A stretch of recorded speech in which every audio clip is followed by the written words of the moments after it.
We will.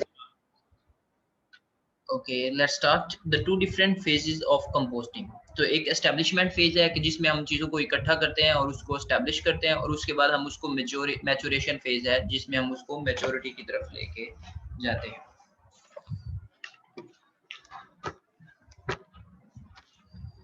So the first one is the establishment phase. Phase one composting is initiated by mixing or wetting. जो हमारा wait करने का procedure था वहां से ये शुरू हो जाता है, और उसके बाद mixing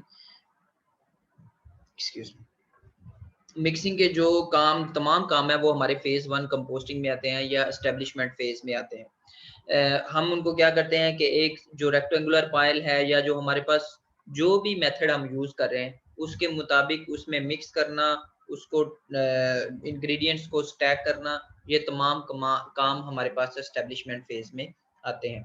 normally the bulk ingredients are put through a compost turner. तो ज्यादातर हम कंपोस्ट टर्नर जो है वो हमारे पास यूज होते हैं.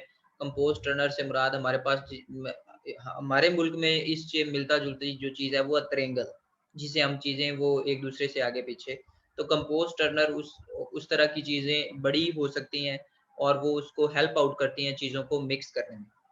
अब हम क्या करते हैं कि वाटर स्प्रे करते हैं हॉर्स मैन्योर पे या सिंथेटिक कंपोस्ट पे मूव थ्रू द टर्नर, ताकि ये चीज़ें एक दूसरे में मूव होती रहें. यानी कि हम ये काम करते हैं वीट जो हस्क है उसको हम उसके ऊपर पानी लगाएंगे तो ताकि उसको आसानी हो.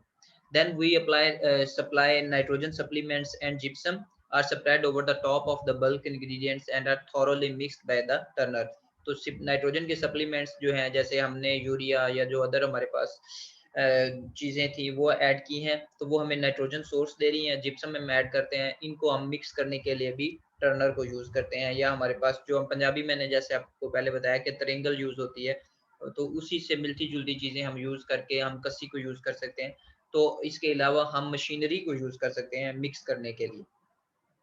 एक दफ़ा जो पायल है उसको बना लिया गया उसको, तो वही एरोबिक फर्मेंटेशन जो है वो स्टार्ट हो जाती है and results in the growth and reproduction of micro organism which occur naturally in the bulk ingredients. जो हमारे पास बल्क इंग्रेडिएंट्स के अंदर जो नेचुरल एनवायरनमेंट में जो मौजूद होता है वो डिकम्पोजिशन वाले माइक्रो ऑर्गेनिज्म हम जब वो बल्क बना लेते हैं तो वो पायल बना लेते हैं, तो वहाँ पे वो काम करना शुरू कर देते हैं. Heat, ammonia and carbon dioxide are released as byproducts during this process. यानी कि जैसे ही डिकम्पोजिशन स्टार्ट होगी तो उसके पास हमारे पास हीट प्रोड्यूस होगी, उसके अंदर अमोनिया प्रोड्यूस होगी और कार्बन डाइऑक्साइड होगी. तो हीट, अमोनिया और कार्बन डाइऑक्साइड जो है वो हमें बताएंगी कि वहाँ पे डिकम्पोजिशन शुरू हो चुकी है. इसके अलावा हम फोर्स्ड एरेशन को आजकल यूज किया जा रहा है, जो कि मतलब हम प्लास्टिक के पाइप्स लगा सकते हैं ताकि वहाँ पे अंदर फिलते रहे. अब जो हमारे पास कुछ जो दुनिया में क्या हुआ है कि पक्के जो सीमेंट है उसको उसको डिफरेंट पाइप्स के जरिए नीचे से भी हवा दी जा रही है. सो एरेशन जो है वो हम उसको फोर्स्ड एरेशन जो है वो आजकल प्रैक्टिकल है फील्ड के अंदर, जहाँ पे क्या करते हैं कि जो compost is placed on a concrete floor और उसको टनल्स के जरिए या बंकर के जरिए और aerated by the force passages by of air via plenum nozzles और spigots located in the floor nearly been universal in the mushroom industry. तो ये तमाम चीज़ें, तो ये जो चीज़ हम बता रहे हैं कि ये इस तरह के सुराख जो है वो हम अब बना रहे हैं ताकि वहाँ पे ऑक्सीजन की सप्लाई जो है वो मेंटेन रहे. तो ये फोर्स एरेशन है. काम हम यहाँ से शुरू करते हैं. ये हमारे पास एक हीप है, उसको हमने बाद में स्टैक किया है, और ये हमारे पास जो है aerated phase one compost warf है under roof, and then we have groove showing aeration nozzle. यहाँ से हम उसको हवा दे रहे हैं. तो ये दो चीज़ें एरेशन से रिलेटेड हैं, ये दो चीज़ें हमारे स्टफ से रिलेटेड हैं. ये लूज स्ट्रॉ है और ये हमारे पास कॉम्पैक्ट विंडो.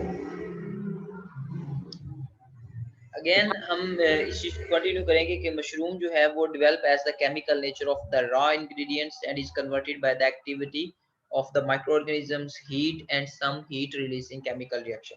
तो ये तमाम चीजें उस बल्क कंटेंट के अंदर या जो उस हीप है या जो उस ढेर के अंदर तमाम काम हो रहे होते हैं. These events results in a food source most suitable for the growth of mushroom. और ये रिजल्ट क्या करेंगे कि ऐसा हमारे पास एक मटेरियल आना, ऐसा कंपोस्ट आना या ऐसा मैन्योर आना जिसके ऊपर हम मशरूम को बड़ी अच्छी तरह से ग्रो कर सकते हैं। और फंजाई और बैक्टीरिया को हम जब इसको पास्चुराइज करेंगे या हीट की वजह से, तो जो हमारे पास अदर पैथोजेनिक फंजाई या बैक्टीरिया हैं वो most of the time they are going to be killed. There must be, जो चीज़ें हमें जिन चीज़ों का ख्याल करना है वो है adequate moisture, oxygen, nitrogen and carbohydrates through out the process. Otherwise ये जो है प्रोसेस स्टॉप हो जाएगा। फॉर एग्जांपल ये है कि आपने ढेर लगा दिया, अगर आप उसको हिलाएंगे नहीं, उसको पलटेंगे नहीं, तो वहाँ पे ऑक्सीजन की कमी हो जाएगी और अंदर पानी की कमी हो जाएगी, तो वहाँ पे ये प्रोसेस जो है वो रुक जाएगा। इसी तरह नाइट्रोजन अगर आपने थोड़ा डाला है तो वो भी इस चीज़ को आउट करेगा, मतलब स्टॉप करेगा कहीं ना कहीं समवेयर डाउन द लाइन। इसलिए जो वाटर और सप्लीमेंट्स जो हैं वो हम पीरियडिकली यूज करते हैं and the compost pile is aerated as it moves. ये अभी रिमशा ने इससे पहले सवाल किया था कि हम जिप्सम को क्यों नहीं स्टार्ट करते। तो हर चीज़ की जिस वक्त ज़रूरत है हम उसको ऐड करें, और हम कुछ चीज़ों को पीरियडिकली ऐड करते रहते हैं। मतलब पहले हमने यूरिया ऐड किया और यूरिया दूसरी या तीसरी जो टर्निंग है उसके साथ ऐड कर देते हैं, ताकि ये जो प्रोसेस है डीकम्पोजिशन का वो रुके नहीं, वो जारी रहे। और वो डीकम्पोजिशन के जारी रहने के लिए ज़रूरी है कि वहाँ पे मॉइस्चर हो, उसको हम पलटते रहें, उस पे वहाँ पे एरेशन हो यानी कि ऑक्सीजन हो, और जो अदर रिक्वायरमेंट्स हैं वो पूरी होती रहे। जो क्वालिटी ऑफ रॉ मटेरियल है वो हमें बताएगा कि मशरूम कंपोस्ट कैसे बनेंगे, और वो उसी के बेस पे ये वेरिएबिलिटी इसमें बहुत ज़्यादा है, और स्पान रन और मशरूम यील्ड को ये चीज़ें इफ़ेक्ट करती हैं।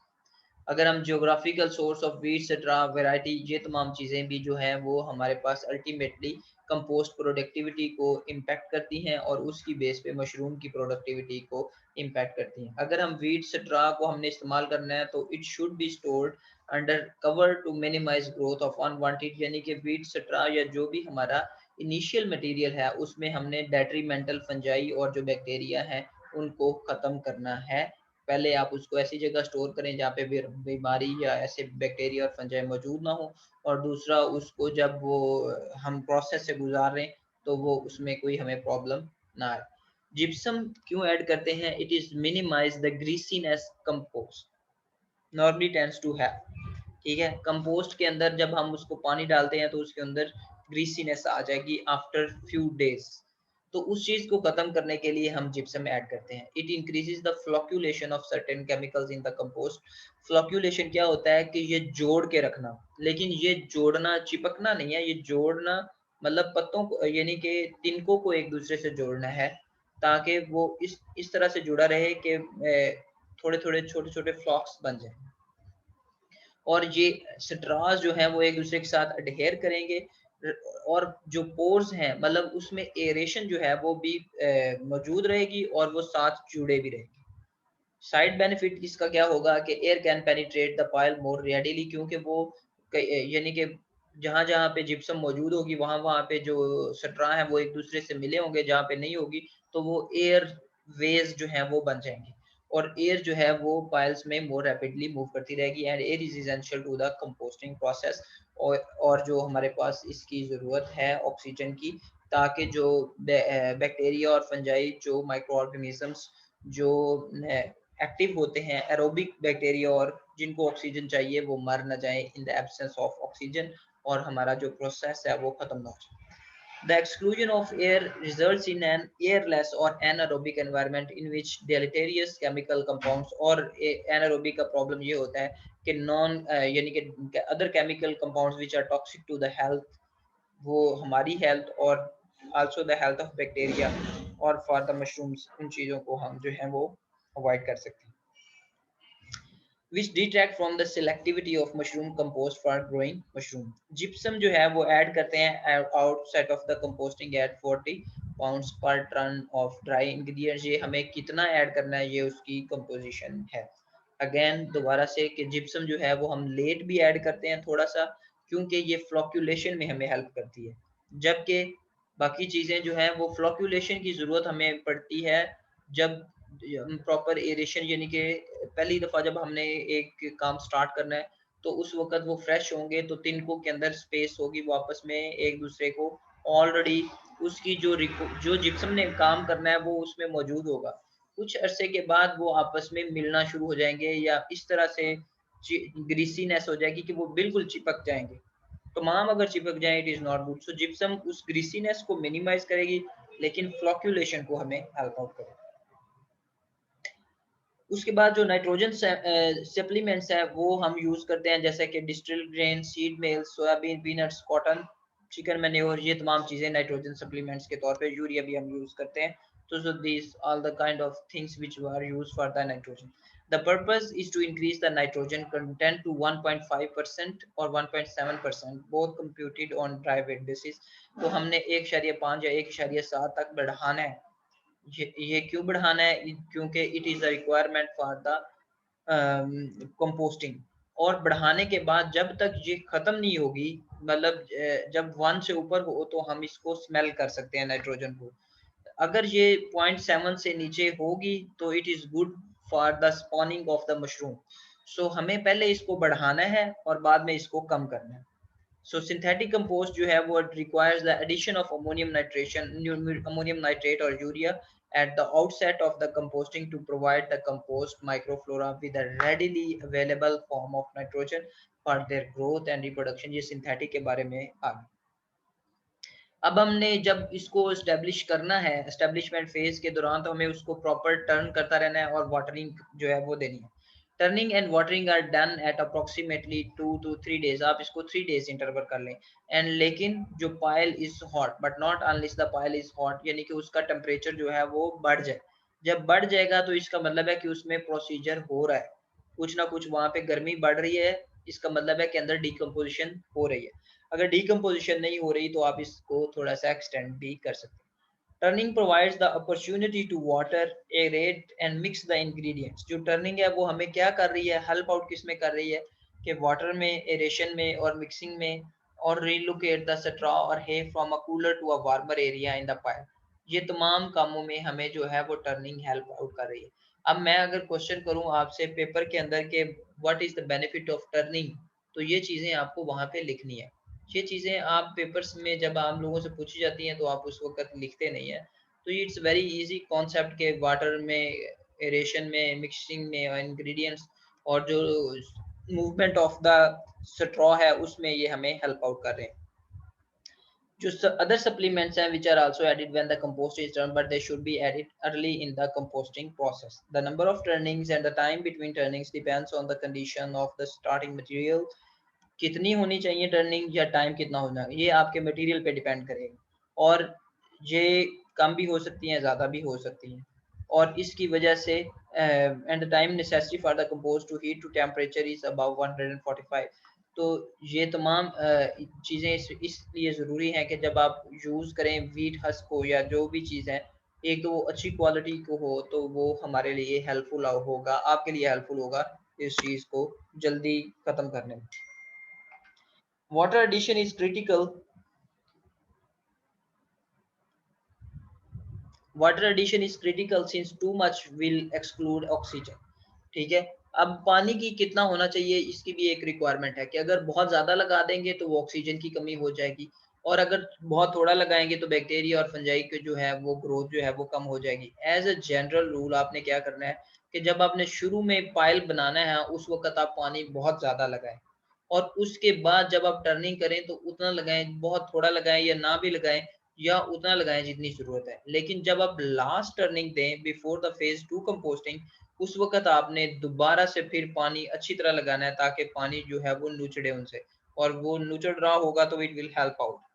सो पानी की रिक्वायरमेंट पहले और एंड में आपने ज्यादा लगाना है, दरम्यान में जितनी हो वो जरूरत के मुताबिक। There is a link between water, nutritive value, microbial activity and temperature, and because it is a chain, when one condition is limiting for one factor, the whole chain will cease to function। मतलब अगर आपने पानी ज्यादा लगा दिया तो oxygen उसको जब नहीं मिलेगी तो ऑक्सीजन की ना मिलने की वजह से बैक्टीरिया की डेथ होगी और वो वहां पे प्रोसीजर स्टॉप हो जाएगा। अगर आपने कम लगाया पानी तो वो बैक्टीरिया की ग्रोथ फिर भी इम्पैक्ट होगी। तो तमाम चीजें एक दूसरे से इंटरलिंक्ड हैं। तो एक प्रॉपर तरीका, जो एक प्रॉपर मैनेजमेंट है वो आपने फॉलो करनी है। जो फेज 1 कंपोस्टिंग है वो 6 से 14 दिन तक रहेगी, depending on the nature of the material. जो आपने स्टार्टिंग मटेरियल है उसके ऊपर ये डिपेंड करेगी।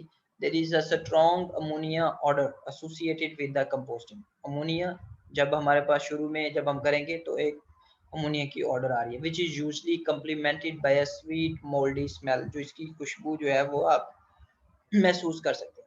When compost temperatures are 155 and higher, ammonia is present. Chemical changes occur, which results in a food rather exclusively used by the mushroom. तो ये जो अमोनिया है बेसिकली हमारे इस ऑर्गेनिक मटेरियल को ऐसी कंपोस्ट में तब्दील कर रहा है जो हमें चाहिए मशरूम की अच्छी ग्रोथ करने के लिए। As a by product chemical changes, heat जो है वो रिलीज हो रही है जिसकी वजह से अंदर गर्मी हो जाती है और अमोनिया की जो है वो स्मेल भी आ रही होती है। तो इन तमाम चीज़ों से पता चलता है कि जो हीप है वो एक्टिव फॉर्म है। And the compost temperature increase, temperatures in the compost can reach to 170 from 170 to 180 during the second and third turnings when a desirable level of biological and chemical activity is occurring। तो जब एक ऐसी activity हो रही है तो temperature जो है वो बहुत हाई हो सकता है।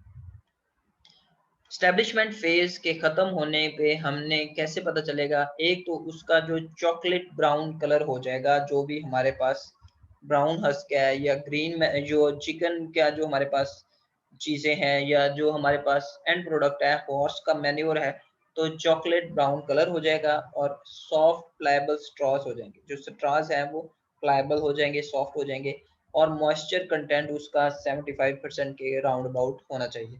And have a strong smell of ammonia, और उसके उस वक्त उसमें अमोनिया की जो है बहुत ज़्यादा स्मेल आ रही है, इसका मतलब है वहाँ पे बहुत ज़्यादा एक्टिविटी हो रही है।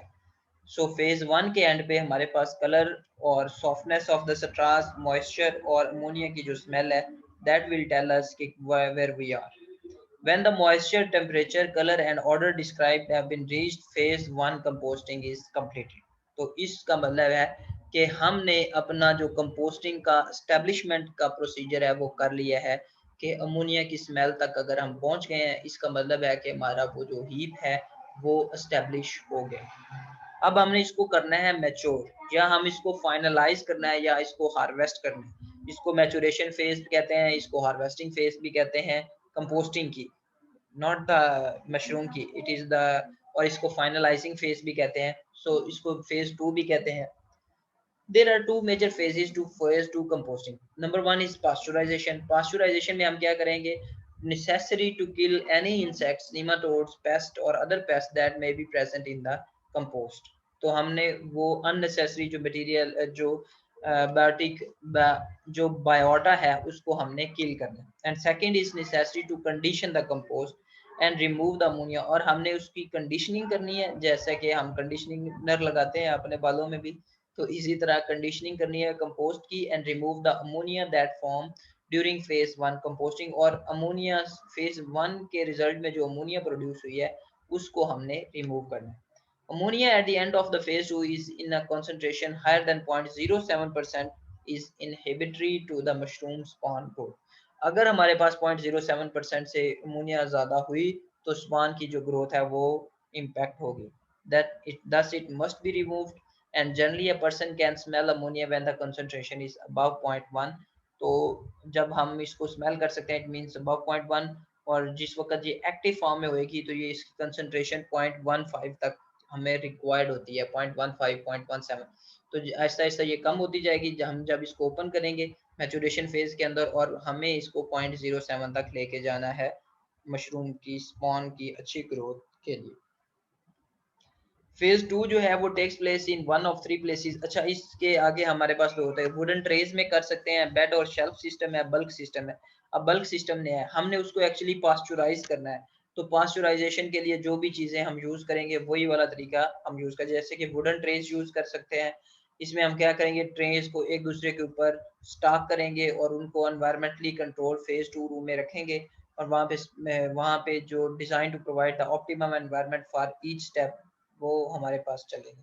अगर हम बेड और शेल्फ सिस्टम करें, the post is placed directly into the beds which are in the room used for all steps of the crop culture. The most recently introduced system is the bulk system, is one in which the compost is placed in an insulated tunnel with a perforated floor and computer controlled aeration.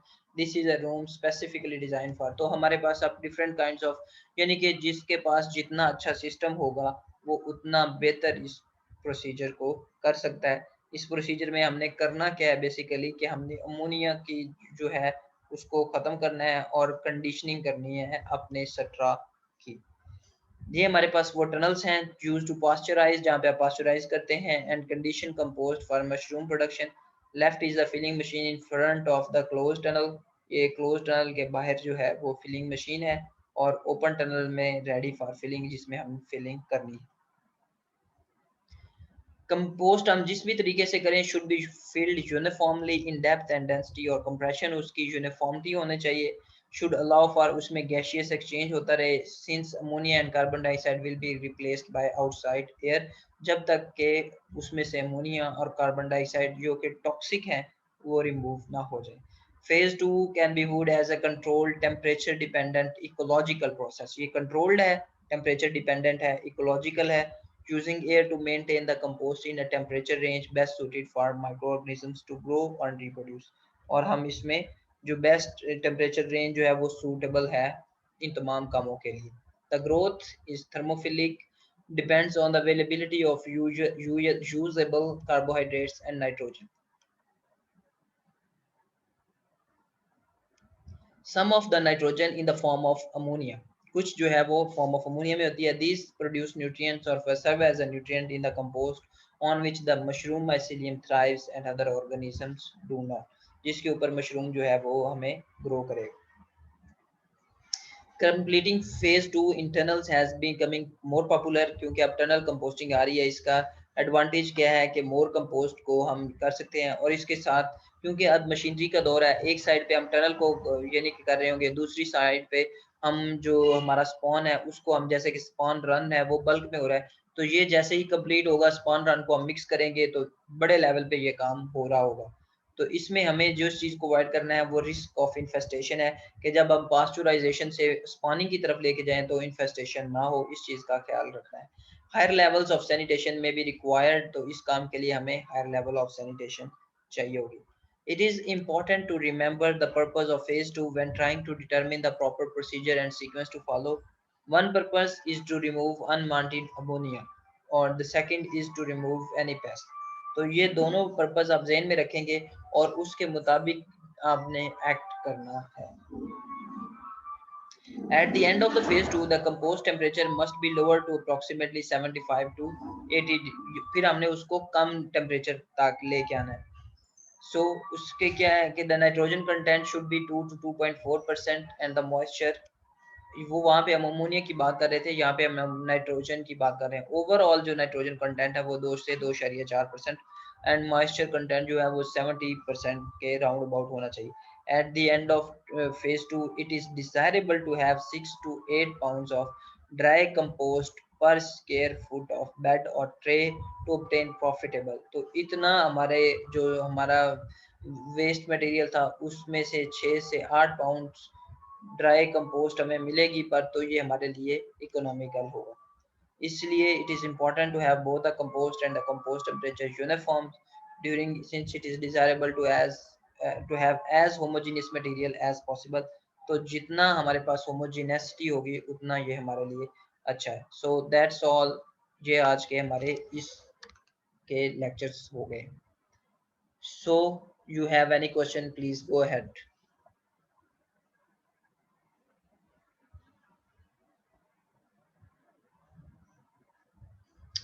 अच्छा, अगर आपका question नहीं है तो मैं अभी फ़ायदा लूँगा इस चीज़ का। फाइल प्रेजेंटेशन, ये जो बीच लीफ कर मकसूद आपने भेजी है, मैंने आपको पहले भी बताया है कि ये आपकी प्रेजेंटेशन नहीं है। ये आप इन चीज़ों को लेके जाएँ उधर। जो हमने फाइनली देखना ये है कि हमारा फ्लेक्स जो बना हुआ है वो अच्छा लग रहा है या नहीं। ये जो तमाम चीज़ें हैं जब आप इसको उधर शिफ्ट करेंगे तो वो वहाँ पे जो रिज़ल्ट आ रहा है वो हमें चाहिए कि वो अच्छा लग रहा है या नहीं अच्छा लग रहा। तो आप लोग इसको घर में बैठ के बनाने की बजाय उस बंदे के पास लेके जाएँ। हाँ, ये हो सकता है कि जो इतना तो अब आपको पता होना चाहिए कि कौन-सी चीज़ हमें लिखनी है और कौन-सी हमें नहीं लिखनी। तो अगर आप ये चाह रहे हैं कि मैं ये आपको बताऊँ, सो आई थिंक इट इज़ ये ऐसा होना नहीं चाहिए, लेकिन वो भी मैं उस वक़्त पढ़ लूँगा जब आप उस वहाँ पर उसको लेके जाएँगे, तो अगर कुछ मुझे लगा कि इसमें गलती है, तो मैं वो आपको बता दूँगा। लेकिन ये आप घर बैठे काम चलाने वाला काम जो है ना, इसको रोकें और वहाँ जाएँ, जाके उससे डिस्कस करें कि हमने एक पैनाफ्लेक्स बनाना है, जिसमें ये चीज़ें जो हैं वो हमें रिक्वायर्ड है और आप इसको अच्छे तरीके से बनाने में हमारी हेल्प करें। ठीक है? सर ये सिर्फ डाटा लिखा है जो उसके ऊपर फ्लेक्स के ऊपर लिखना है, मैं बाकी ये वहां जाके तैयार करेंगे। हाँ, तो ये आज को मैंने आपको कहा था कि आज शाम तक आप उनके पास जाके हमें सॉफ्ट कॉपी सेंड करें। आपने आज ये सेंड कर दिया, इसका मतलब है आप उधर गए ही नहीं। सारा दिन 3 बजे तक लेक्चर होने हैं, उसके बाद ही जा सकते हैं। चलें ठीक है, आप 3 बजे तक लेक्चर होने हैं तो आप 3 के बाद चले जाएँ, लेकिन आज नहीं तो आज शाम तक तो नहीं तो कल सुबह तक, मतलब आज रात आपको मैं दे देता हूँ। तो आप कल अर्ली मॉर्निंग तक जो है वो आप ये इसकी कम से कम आप उससे डिस्कस करें। आप अभी ये जो आप कह रहे हैं, जब आप उसके पास जाएँगे तो आपको वो बताएगा कि ये चीज़ ठीक है, ये नहीं है, कि ये अच्छा आएगा, ये नहीं आएगा। क्योंकि आप घर बैठे हैं, आपने उनसे डिस्कस नहीं किया तो आपको अभी इसकी प्रॉब्लम्स का पता नहीं है। So you should go visit that guy from whoever you want to make this Panaflex और उसको बताएं कि मैं ये चाहता हूँ। उसके बाद वो आपको बहुत से आइडियाज देगा जो आपके लिए हेल्पफुल होंगे। तो तमाम लोग जो मुझे ये इस काम के लिए कह रहे हैं वो मतलब वहाँ पे जो वो मुझे सेंड कर रहे हैं, ये चीज़ें लेके अपने Panaflex बनाने वाले के साथ डिस्कस करें, so it will help you out, they will help you out. इसके अलावा भी किसी ने मुझे कुछ सेंड किया था, आई डोंट नो, अब इधर मैसेजेस बहुत आए सर पड़े हैं। हाँ, उस्मान, उस्मान आपका तो सर वो यानी कि ये जो अर्ली ब्लाइट ये आपने ये मेरा ख्याल है आपने बनाया है उधर से ही। जी सर, उस लड़के ने बनाया है जो हाँ, यानी काम हाँ, कर। लेकिन अब इसमें एक तो अब यहाँ पे देखें अल्टरनेरिया सोलेनाई सोलेनाई का एस छोटा होना चाहिए। ठीक है, आप इसको अंडरलाइन भी कर सकते हैं। दूसरा आपने सिम्पटम्स जो हैं वो बहुत बड़े बना दिए हैं। ठीक है, सिम्पटम्स को जी छोटा करें और डिजीज साइकिल आपने लिखा ही नहीं है। ठीक है, उसको थोड़ा-सा लिखें भी और डिजीज़ साइकिल को ऊपर लेके जाएँ। ये अच्छा ठीक लग रहा है लेकिन इतना अच्छा नहीं लग रहा, आप इसको इम्प्रूव कर सकते हैं। आप ठीक जो यानी कि एक तो जो भी आप यूज़ कर रहे हैं ना, मोस्टली ट्राई करें कि जो दरमियान में जो राइटिंग का स्टाइल है वो सेम हो और उसका जो क्या कहते हैं साइज़ भी सेम हो। जैसे सिम्पटम्स का साइज़ बड़ा है, केमिकल कंट्रोल का साइज़ छोटा है आपने। जी सर।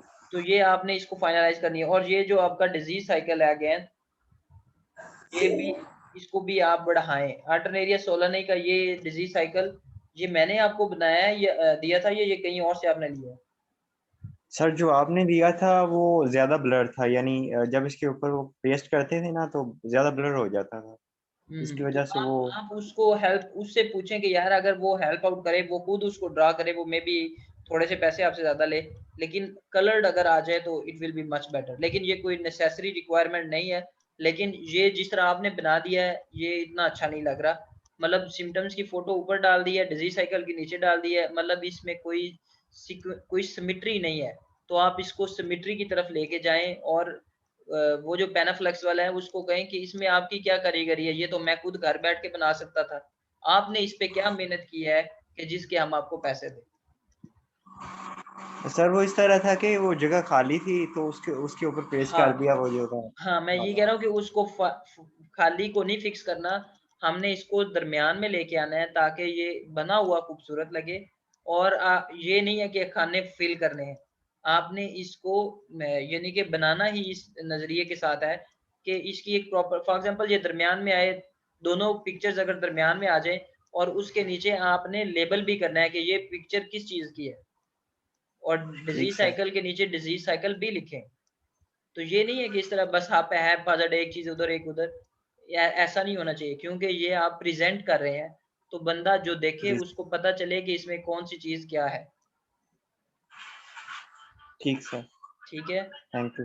मोस्ट वेलकम और बाकी सब लोग भी इस पे अमल करें और कल तक जो है वो हम सॉफ्ट कॉपी जो है वो मुझे दें। अभी जो आपका इस वक्त अभी जो मेरी तीसरी इसके बाद की क्लास है वो अभी उसका मैं लेक्चर आपको अपलोड करूंगा। आप लोग अभी अगर मार्केट जाना चाहें तो आप जा सकते हैं, जाके उनसे डिस्कस करें। वो लेक्चर जो है वो मैं अपलोड कर दूंगा और वो आप उस पर कॉमेंट कर सकते हैं। That's all for right now. Inshallah, see you in the next class.